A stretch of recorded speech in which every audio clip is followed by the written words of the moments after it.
You could have watched this video a day early. Check out my Patreon for more details. Hello everybody, welcome back to the show where I talk about something vaguely Linux related.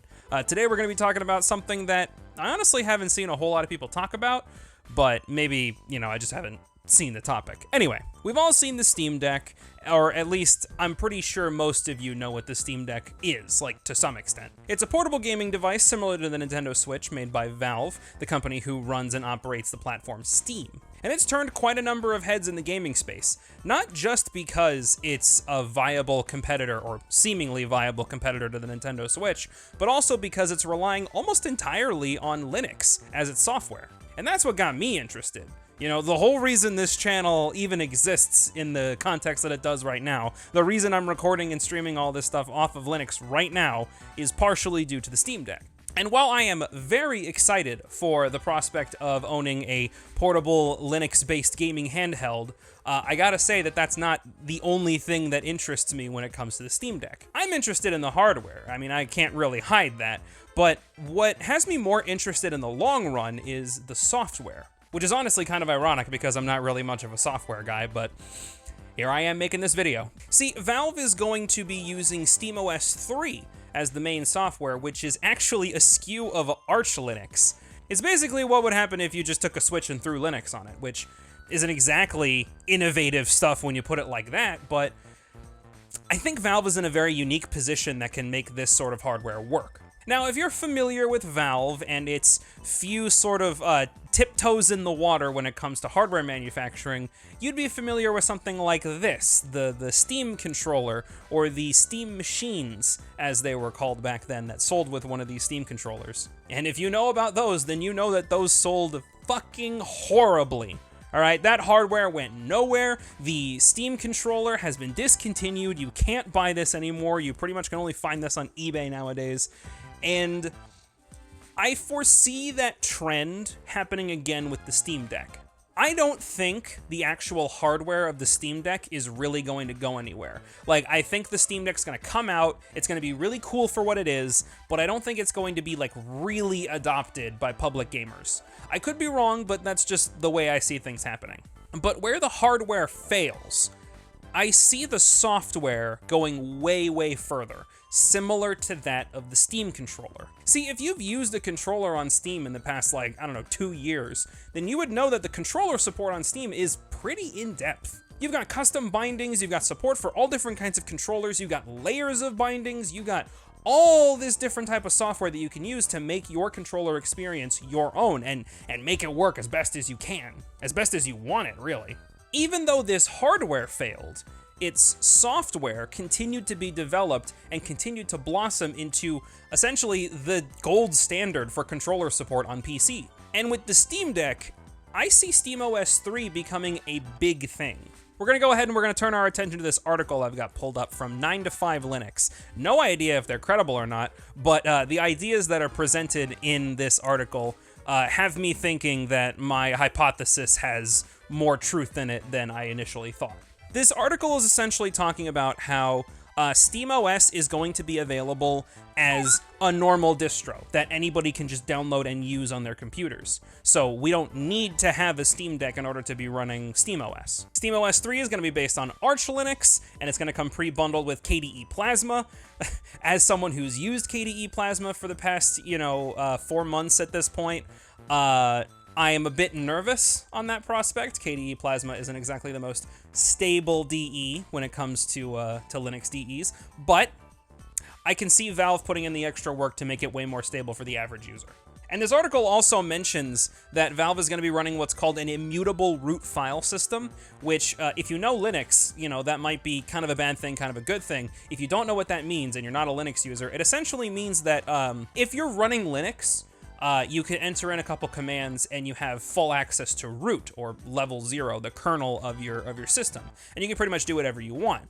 But with that freedom comes the freedom to royally fuck up your computer and royally fuck up your software. But with an immutable root file, you don't really have as much freedom, but that also means that you can't fuck things up as hard as you could without the immutable root. So what we have here is a Linux distro that's being developed and pushed by one of the biggest names in PC gaming, And it seems like they're going through the effort to make this OS, this like SKU of Linux, as dummy-proof as they can. Because I'm sure Valve knows that while Linux is extremely powerful, it's also very easy for normal people to just not understand what they're doing and actually just break their entire OS. And this is my point. I see SteamOS 3.0 becoming one of the big Linux distros. I can actually see this being adopted by a bunch of people if they're even slightly interested in running Linux, because hey, might as well go with the thing that Valve is pushing, and because it's Linux, it's going to be free and open source regardless. So really, the only thing that I can see preventing people from actually trying Linux and giving it a fair and honest shot is just that a lot of people don't want to install Linux. Maybe if it's being pushed by Valve, it'll make it less scary, and maybe people will think like, oh, you know, it's still a full like desktop experience, like I can still do all my taxes and shit on it, but it's just more geared towards gaming.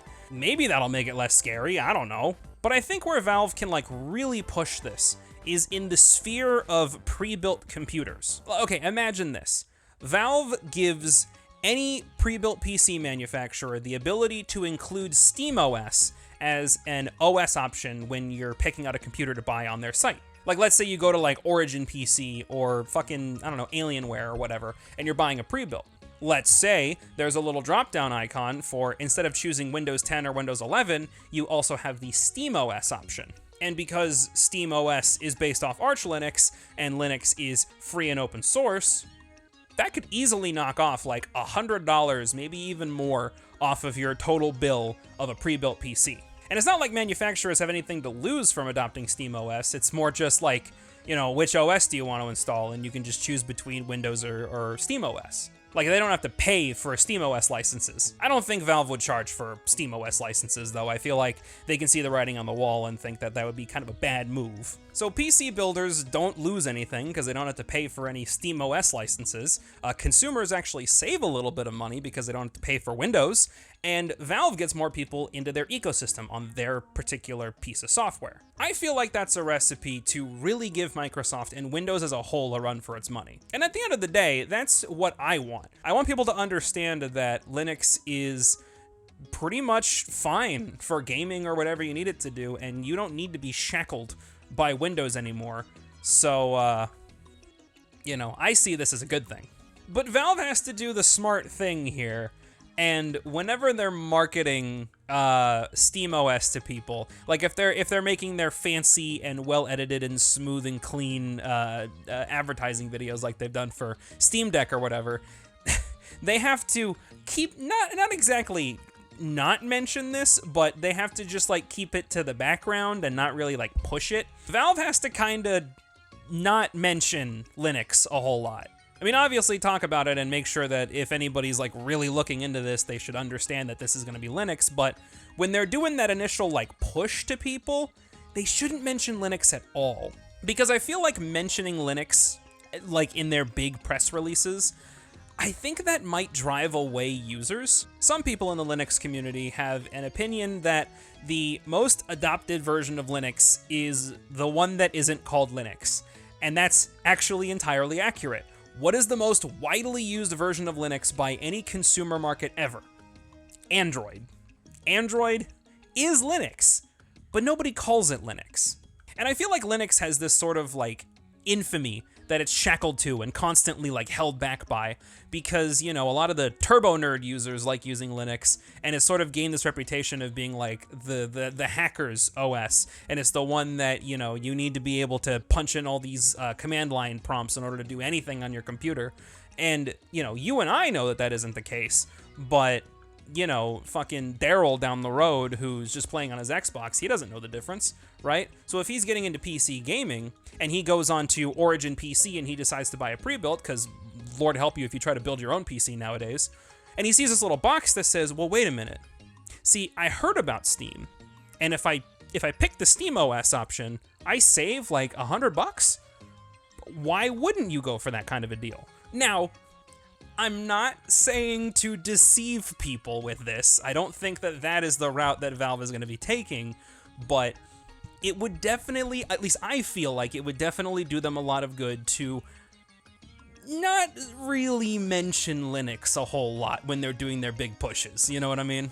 And what is actually extremely interesting about this SteamOS launch and the Steam Deck launch is that Valve recently confirmed, like I think it was the day I'm recording this, they confirmed that the Steam Deck is going to be launching February 22nd. And this article also mentions that SteamOS is going to be available sometime after February. Like they said it was going to take a little bit longer for them to get it all up and running for the common desktop experience, but I mean, the Steam Deck's launching really soon, and SteamOS 3 is not going to be very far after that launch. So I'm actually pretty excited to see how SteamOS 3.0 is going to run just as a normal distro. And you know for a goddamn fact I'm going to be throwing that shit onto Frankenpav out there. I will definitely be making videos on it. I will definitely be covering this operating system. I mean, shit, if it runs as well as I think it does, I might even switch my main computer to it. Ooh. To be fair, I've been wanting to switch my main computer off of Pop! OS for a little bit now, so it was going to happen eventually. Might as well be with SteamOS. And, you know, this would be my first experience with Arch Linux, so that would be very interesting to get a first impression on Arch.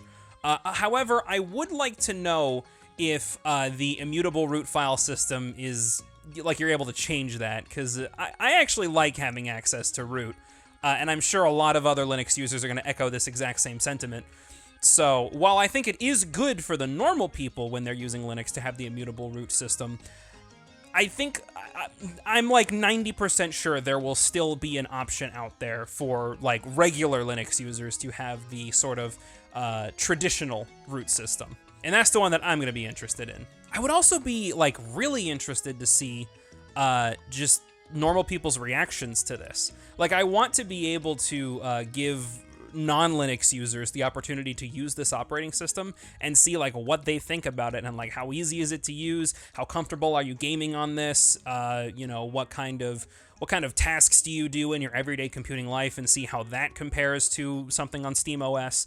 I think there's a lot of opportunity here for not just studying operating systems and user experiences, but more so how non-Linux users take to adopting Linux as an operating system. Because like I said, I just want something, I just want more options. You know, really for any normal person, the only two operating systems you can use are Mac OS and Windows, and it'll just be interesting to see how people react to this kind of thing. I'm definitely going to keep a close eye on this. I'm definitely going to be covering SteamOS, and really I'm making this video to sort of ask you guys your opinion. Because I know that there are a lot of Linux users in my community now, and hey, I'm glad you're here. And I just want to know like what you think of SteamOS 3.0 just as a concept and as a distro, and also what you think about my hypothesis, right? Because I could be wrong. You know, the Steam Deck could be the next biggest thing in gaming, right? Or it could fail and fall into obscurity like the Steam controller. I don't know, but if I have to bet on something, I'm betting on the hardware failing, but SteamOS 3.0 becoming like one of the big Linux distros that a lot of gamers use. And let's be honest, in the PC space, you gotta nab the gamers, because they're the ones that are using their computers the most, right? They're the ones who give the most shit about how their computer runs. So why not give them, you know, more freedom in their system?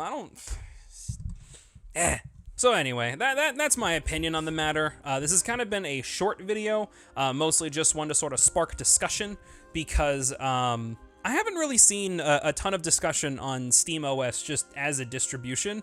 I've mostly just seen people talk about the hardware and like the potential of the hardware. And while that hardware is really cool, and I am very excited to be able to play my PC games on a Switch-like device in my bed, it's also going to be really, really fascinating to see SteamOS 3.0 just as a standalone distro and be able to run that.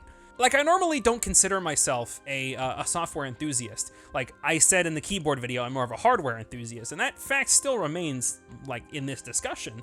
But there's so much potential here that how could I not be interested, you know? Anyway, thanks for watching this video.